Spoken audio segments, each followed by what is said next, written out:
Here are the horoscopes for the week of the 26th of August to the 1st of September 2013. We begin the week with a cardinal cross.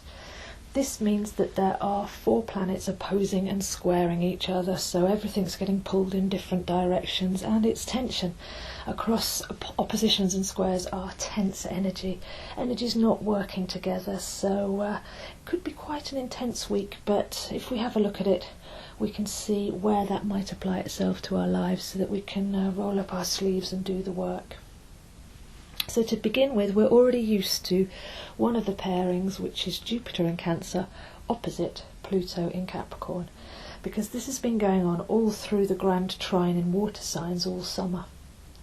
So Pluto in Capricorn is like the roots of our tree, it's our core strength and foundations. This has been an anchor point all summer while the emotional tides have been rolling to say, where is your integrity? Where's your own backbone? What do you stand on and for? And find that core strength, because that's where you want to centre yourself. And opposite that, Jupiter in Cancer has been part of a bigger story, saying break free of emotional conditioning, become the master of your emotions, let go of psychological damage and perceived hurt from the past, mother yourself, and become cleansed and expanded in your emotional field. So these two are joined by Venus in Libra opposite Uranus in Aries. Now the story here with Venus in Libra is that it's all to do with relationships, our relationship to ourself, inner and outer self, higher and lower self, and our relationships with us and other. So Venus is about grace and beauty and fluency and harmony, and Libra is all about how we are reflected back to ourselves in relationships.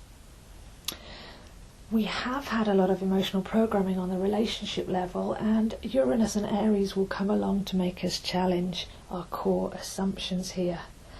So any possessiveness, any fairy tale, any attachment issues that we have with wanting others to love us even when we don't love ourselves, those are going to be brought to light, because Uranus, the rebel and the futurist in Aries, which is the head and the pioneer, we're going to be rewiring our brains and rethinking our views of relationship here. On a soul level, you meet somebody because you've called them in, you've attracted them from your heart, and the way to keep a good positive soul relationship is to maintain your own frequency.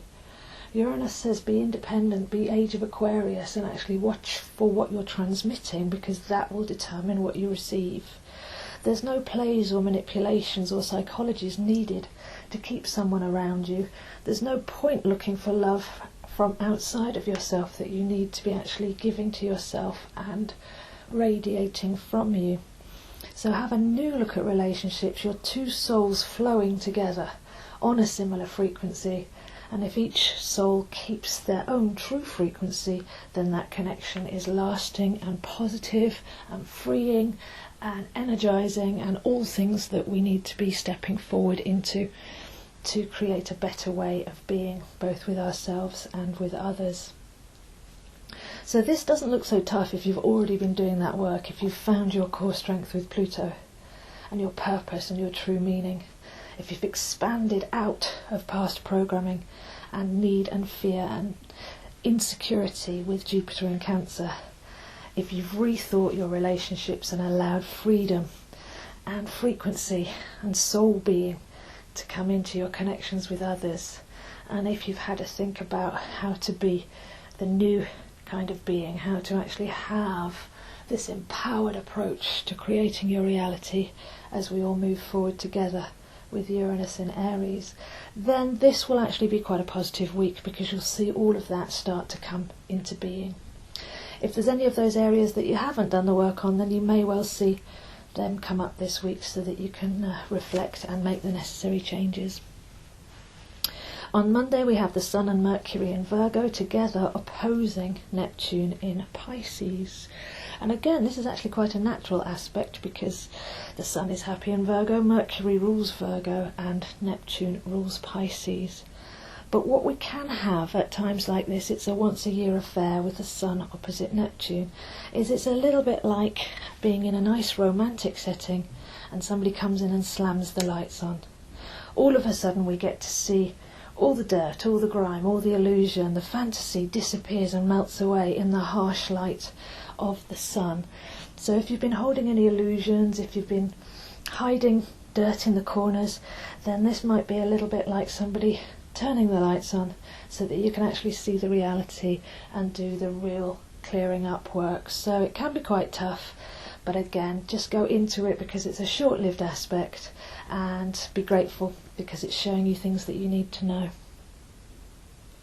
On Wednesday we have Mars in Leo. Now obviously this is a very fiery aspect. Symbol of Mars is a circle with an arrow, and this shows us where we take our Sun, solar energy, and direct it. And Leo is ruled by the Sun. It's middle fire, the midday Sun. So this is a very big, radiant, sovereign, creative and expansive, passionate energy. And this can be worked with very well. It will last for a few weeks, so there's a little bit of time here. But obviously if we do know what we are and where we're heading with this Cardinal Grand Cross, then this is the time to put all of that into action. So we have an active, radiant, creative, dramatic, brave, powerful Mars in Leo to put all of those new dreams and that new being into the world and to actually start to radiate your light. Then by Friday we have a Yod to Uranus. This is a very big pointer. This is like somebody's taken a highlighter and just coloured in Uranus. So we are really going to be seeing those Uranian energies come out. So it's time to state your vision. It's time to clean up your perspective. It's time to think for everyone, not just for yourself. It's time to look to the future. It's time to radiate pure frequency, collective consciousness, critical mass. If we all start to think on and be on a very positive level, then that will actually raise everybody else up, and we're starting to bring a new way of living and being into forms. So it's a very collective but very positive energy there. If we can turn our attention on Friday to the future and to the responsibility that we take when we play our part in the bigger picture. So that's the astrology for this week, and I'll see you next week.